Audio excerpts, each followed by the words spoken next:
Alright guys, and welcome to today's video. I'm not gonna lie, never thought I'd see the day where I'd be making a video like this, but it's been heavily requested. A lot of people are asking me how I go this colour, so I'm gonna take you through some of the tips and things which I do in order to get myself nice and tanned. So I'm gonna split this video up into 3 sections. You've got the first section, which is gonna be what you do before the holiday, right?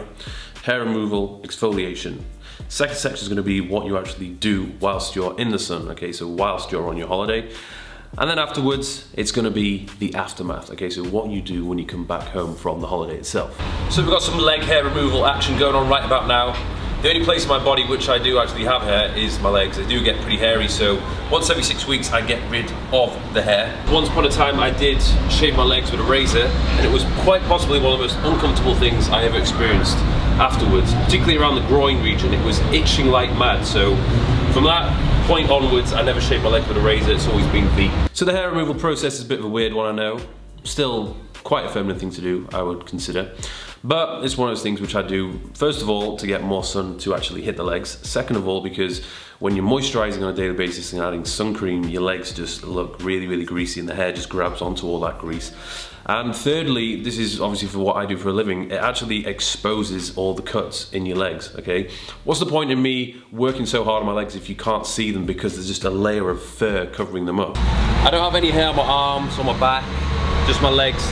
Tiny little bit on my chest, a few pubes, seems to be more pubes as I grow older each year, so I'm just getting rid of these. It's not really going to have a massive effect on the sun hitting my chest, but it just looks a little bit better, you know. I want to be uniform. I want to be so hairless that I could compete in the Olympics and absolutely demolish everyone. Be as streamlined as a dolphin. And if anyone's wondering, it's a Philips Series 5000. I've used this for many parts of my body, and I've found that it's always delivered consistent results.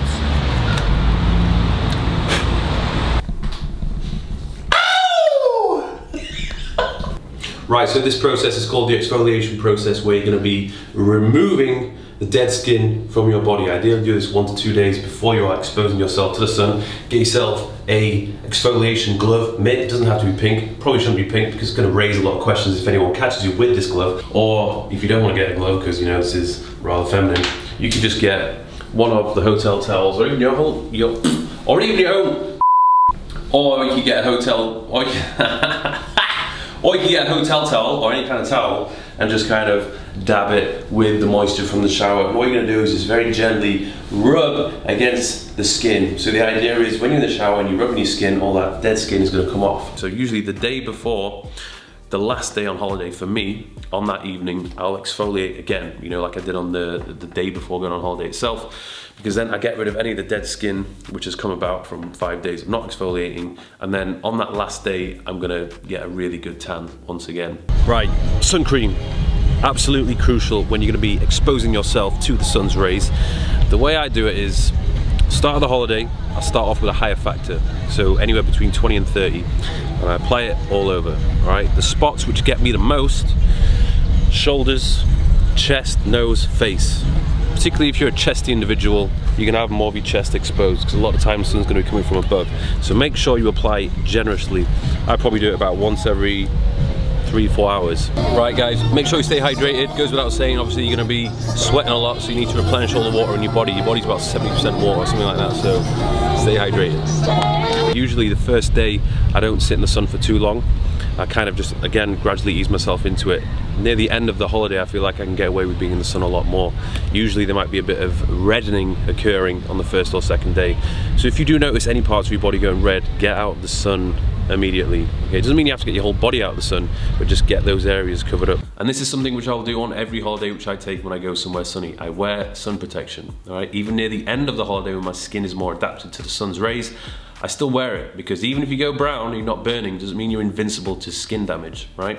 I'm very much aware of the danger of too much sunlight, okay? I'm not stupid. I do not want to get skin cancer, and I also do not want to look like a wrinkly ball sack when I'm 40 years old. I'm not a big believer in the oils, the factors, zeros, and so on. Personally, I just think it's a bit messy. Once you apply the oil, you just cover it in oil and you look like a lubed up dildo for the whole day.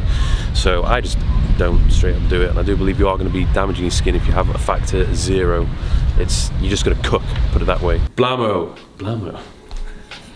And we're back in England. This chapter Well, this section of the video is called the aftermath. Okay, so how can you maintain the tan for as long as possible? The tan which has been achieved overseas. Now, obviously the crucial thing you need to do is moisturize. Keep yourself moisturized. You don't want your skin to go dry. So moisturizing and staying hydrated is gonna be very important. Now, I moisturize like once a day, entire body. Just use this one, to be honest.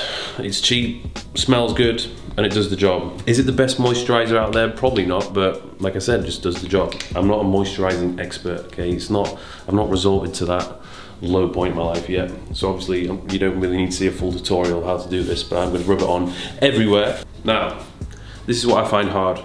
After I've been on holiday, I struggle to get my water intake in. For some reason, I'm just not as thirsty as I am on holiday.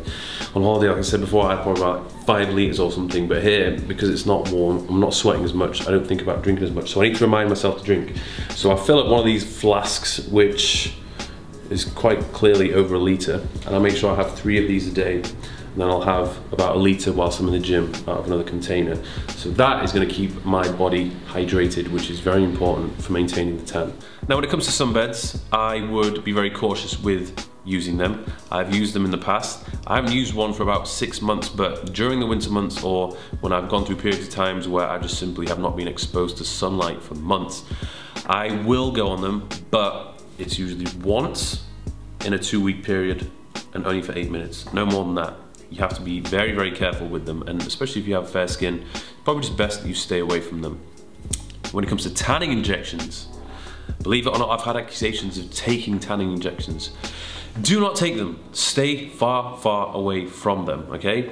The NHS has issued a statement. Anyone currently using Melanotan should stop doing so immediately for their own safety. The drug has not been safely tested by the UK Medicines Safety Agency, and users are advised to consult the GP for advice. Funny story, once upon a time I went to Spain a few years ago with a group of friends. One of the friends was a bit of a reckless guy. He's a reckless guy.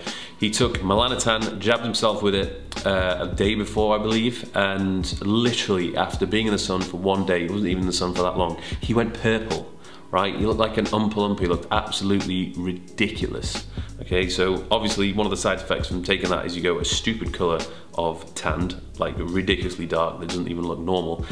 And then obviously there's all the side effects. You have absolutely no idea what it's going to do to you.